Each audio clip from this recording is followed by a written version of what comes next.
दोस्तों, एक 16 साल की लड़की अपने मामा से प्यार करने लगती है और मामा भी अपनी जो भांजी होती है उस 16 साल की लड़की से प्यार करने लगता है। दोनों एक दूसरे के इतने करीब आ जाते हैं कि वो अपना रिश्ता भूल जाते हैं।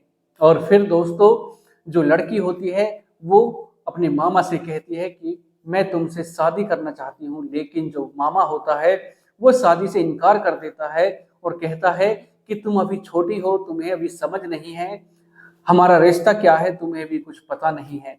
अगर हम शादी करेंगे तो हमें रिश्तेदार, तुम्हारी माँ क्या कहेगी, तुम यह सब समझो और समझने की कोशिश करो। लेकिन जो लड़की होती है वो जिद कर बैठती है कि मैं तुमसे शादी करूंगी, अगर तुम मेरे से शादी नहीं करोगे तो मैं अपनी जान दे दूंगी। दोस्तों, उसके बाद जो एक कत्ल होता है, वो कत्ल पूरे शहर को झंझोर कर रख देता है, पूरे शहर को हिला कर रख देता है। तो दोस्तों, जानते हैं आज की इस कहानी के माध्यम से पूरी घटना को कि आखिर कत्ल किसका हुआ, क्यों हुआ और किसने किया। तो दोस्तों, कहानी में आगे बढ़ने से पहले अगर आप चैनल पर पहली बार हैं, चैनल को सब्सक्राइब करें, वीडियो को लाइक करें, शेयर करें और कमेंट करें, बेल आइकन जरूर दबाएं, जिससे कि मेरे आने वाली हर एक वीडियो आप तक पहुंच सके और आप क्राइम से रूबरू हो सके। तो दोस्तों, चलते हैं, जानते हैं शुरू से आखिर तक पूरी घटना को हर बार की तरह। नमस्कार दोस्तों, मैं अनुज आज आपके लिए जो एक कहानी, ये घटना लेकर आया हूँ, ये है बम्बई से सटे हुए पालघर की। दोस्तों, वहां पर एक लड़की रहती है जिसका नाम कोमल होता है और कोमल की उम्र 16 साल होती है। परिवार में माँ होती है और छोटा भाई होता है। माँ होती है वो किसी प्राइवेट हॉस्पिटल में आया का काम करती है और जो भाई होता है वो अपनी पढ़ाई करता है। दोस्तों, जो कोमल के पिता होते हैं उनकी मौत हो चुकी थी अब से 1-1.5 साल पहले। 15 नवंबर का वाक्य होता है दोस्तों। कोमल अपने घर से निकलती है लेकिन शाम को वापस नहीं आती है और जब माँ अपने काम से वापस आकर घर में देखती है कि जो कोमल है वो घर पर नहीं है, माँ परेशान हो जाती है। वो उसका फोन मिलाती है, फोन स्विच ऑफ जाता है। दोस्तों, जब फोन स्विच ऑफ जाता है तो माँ घबराने लगती है, उसका दिल घबराने लगता है और फिर वो सोचने लगती है कि आखिरकार कोमल है कहाँ। और वो आसपास के घरों में पूछती है लेकिन कोमल का कुछ पता नहीं चल पाता। और फिर दोस्तों, समय बीतने लगता है, 16 नवंबर लग जाता है और कोमल की माँ अपने छोटे भाई अर्जुन के पास फोन करती है और पूछती है कि क्या कोमल वहां पर आई है। अर्जुन कहता है कि नहीं, यहाँ पर तो नहीं आई। जो अर्जुन होता है वो सिक्योरिटी गार्ड की जॉब करता है वसी इलाके में और कंपनी में सिक्योरिटी गार्ड की जॉब करता है और कमरा लेकर वो वहीं पर रहता है।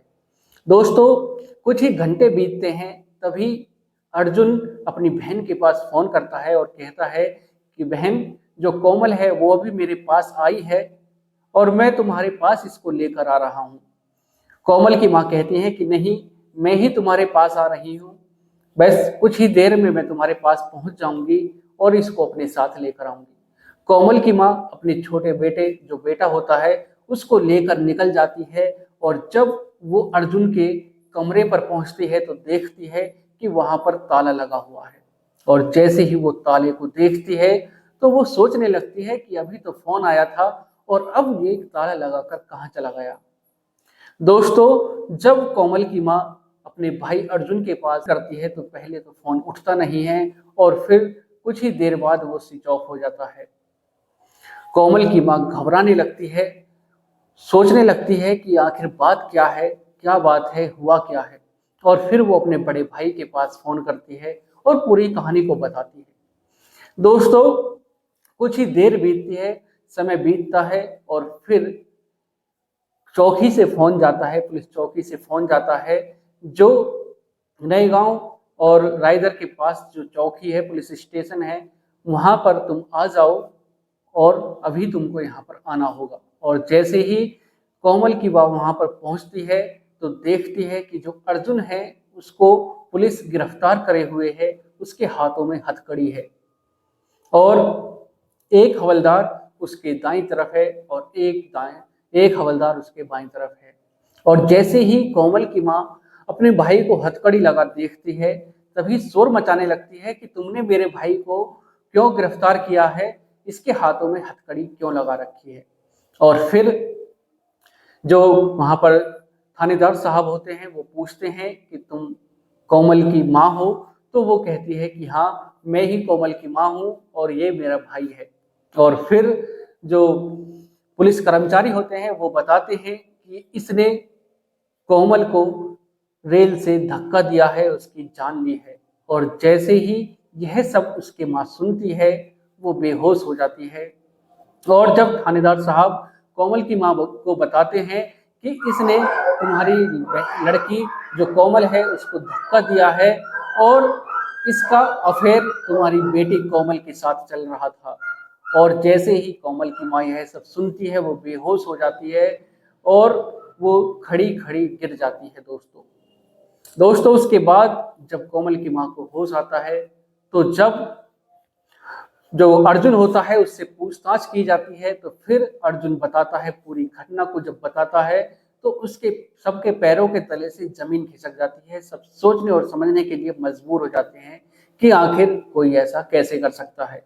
दोस्तों अर्जुन बताता है कि अब से कुछ महीनों पहले जो कोमल है वो मुझको प्रपोज करती है, क्योंकि मैं वसई में रहता हूँ और अपनी बहन के घर पर जाता रहता था उनका हालचाल पूछने के लिए। और जब एक दिन मैं उनके घर पर गया तो कोमल ने मुझको प्रपोज किया और फिर उसके बाद हम एक दूसरे से प्यार करने लगे।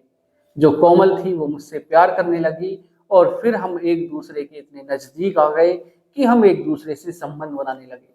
और फिर दोस्तों अर्जुन बताता है कि जो कोमल थी वो मेरे से शादी करने की जिद करने लगी, लेकिन मैं उसको समझाता हूँ कि तुम अभी छोटी हो, तुम अभी 16 साल की हो, पहले बड़ी हो जाओ उसके बाद सोचते हैं। लेकिन कोमल उससे जिद करने लगती है और कहने लगती है कि अगर तुम मेरे से शादी नहीं करोगे तो मैं अपनी जान दे दूंगी। और फिर दोस्तों जो कोमल होती है वो अपने घर को छोड़कर अर्जुन के पास पहुंच जाती है और कहती है कि मैं अपने घर को छोड़कर तुम्हारे पास आ गई हूँ, चलो शादी करते हैं, यहाँ से कहीं दूर चलते हैं। अर्जुन सोचने लगता है कि अब क्या करूं, कैसे करूं। और फिर वो ट्रेन में बैठकर कहीं बाहर जाने की सोचता है और जो कोमल होती है उसको अपने साथ लेता है और अपने साथ लेकर वो ट्रेन में बैठ जाता है और फिर सोचने लगता है कि अब क्या करें, कैसे करें। और वो फिर प्लान बनाता है कि कोमल का यहीं पर कत्ल कर दिया जाए, यहीं पर इसको निपटा दिया जाए। और जब वो यह सब सोच ही रहा था और फिर वो ट्रेन के गेट पर खड़ा हो जाता है और जो कोमल थी वो भी उसी के साथ वहां पर खड़ी हुई थी। और फिर वो थोड़ा सा पीछे हटता है और पीछे हटकर वो कोमल को इतनी जोर से धक्का देता है कि जो कोमल होती है वो ट्रेन से बाहर गिर जाती है। लेकिन एक व्यक्ति उस नज़ारे को देख रहा था, उस दृश्य को देख रहा था और वो शोर मचाने लगता है और शोर मचाकर वो जो ट्रेन में जो पैसेंजर थे उनको इकट्ठा कर लेता है। और इकट्ठा करने के बाद वहीं पर पुलिस पहुंच जाती है और जब पुलिस कोमल की बॉडी के पास पहुंचती है तो उसको देखती है तो उसको काफी जगह चोट आई थी और उसकी दिलों की धड़कन रुक गई थी, उसकी सांसें रुक गई थी, उसकी मौत हो चुकी थी। दोस्तों नए गांव और रायदर के बाद बीच में जो स्टेशन पुलिस स्टेशन आता है वहां पर कोमल की बॉडी को रखा जाता है और उस अर्जुन को गिरफ्तार कर लिया जाता है और फिर उसकी माँ के पास फोन किया जाता है।